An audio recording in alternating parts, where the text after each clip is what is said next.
Chapter 36 of Oliver Twist by Charles Dickens. This recording is in the public domain. Recording by Tadhg Hynes. Is a very short one, and may appear of no great importance in its place, but it should be read notwithstanding as a sequel to the last and a key to the one that will follow when its time arrives. "And so you are resolved to be my travelling companion this morning, eh?" said the doctor, as Harry Maylie joined him and Oliver at the breakfast table.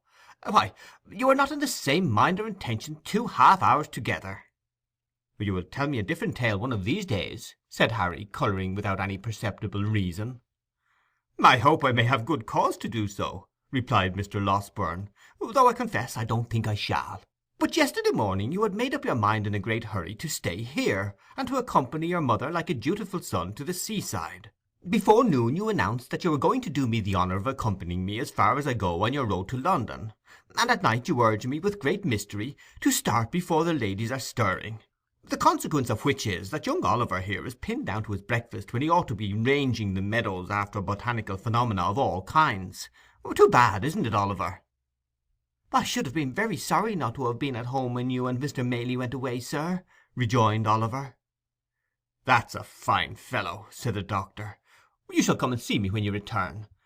But to speak seriously, Harry, has any communication from the Great Knobs produced this sudden anxiety on your part to be gone?"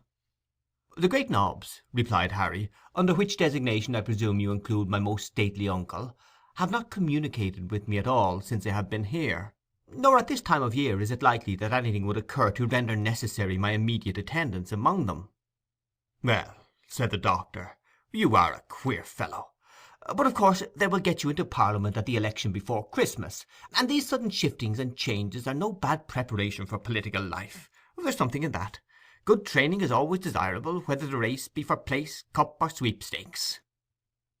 Harry Maylie looked as if he could have followed up this short dialogue by one or two remarks that would have staggered the doctor not a little, but he contented himself with saying, "We shall see," and pursued the subject no further.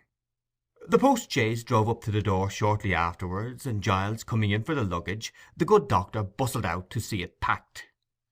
"Oliver," said Harry Maylie in a low voice, "let me speak a word with you." Oliver walked into the window recess to which Mr. Maylie beckoned him, much surprised at the mixture of sadness and boisterous spirits which his whole behaviour displayed. "You can write well now?" said Harry, laying his hand upon his arm.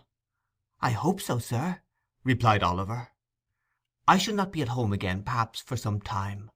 I wish you would write to me, say once a fortnight, every alternate Monday, to the General Post Office in London. Will you?" "Oh, certainly, sir. I shall be proud to do it," exclaimed Oliver, greatly delighted with the commission.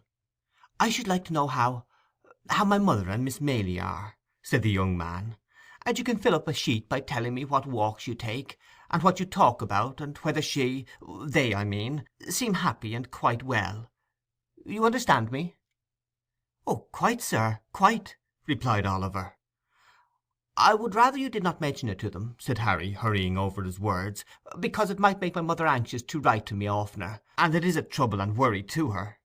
Let it be a secret between you and me, and mind you tell me everything. I depend upon you."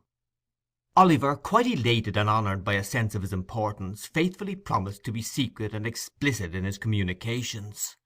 Mr. Maylie took leave of him, with many assurances of his regard and protection. The doctor was in the chaise. Giles, who it had been arranged should be left behind, held the door open in his hand, and the women servants were in the garden looking on. Harry cast one slight glance at the latticed window, and jumped into the carriage. "Drive on," he cried. "Hard, fast, full gallop. Nothing short of flying will keep pace with me to-day." "Hello!" cried the doctor, letting down the front glass in a great hurry, and shouting to the postilion. "Something very short of flying will keep pace with me. Do you hear?" Jingling and clattering till distance rendered its noise inaudible, and its rapid progress only perceptible to the eye, the vehicle wound its way along the road, almost hidden in a cloud of dust, now wholly disappearing, and now becoming visible again as intervening objects or the intricacies of the way permitted. It was not until even the dusty cloud was no longer to be seen that the gazers dispersed.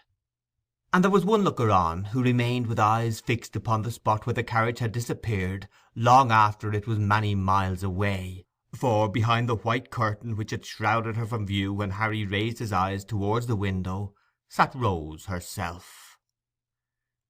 "He seems in high spirits and happy," she said at length. "I feared for a time he might be otherwise. I was mistaken. I am very, very glad." Tears are signs of gladness as well as grief, but those which coursed down Rose's face as she sat pensively at the window, still gazing in the same direction, seemed to tell more of sorrow than of joy. Chapter 36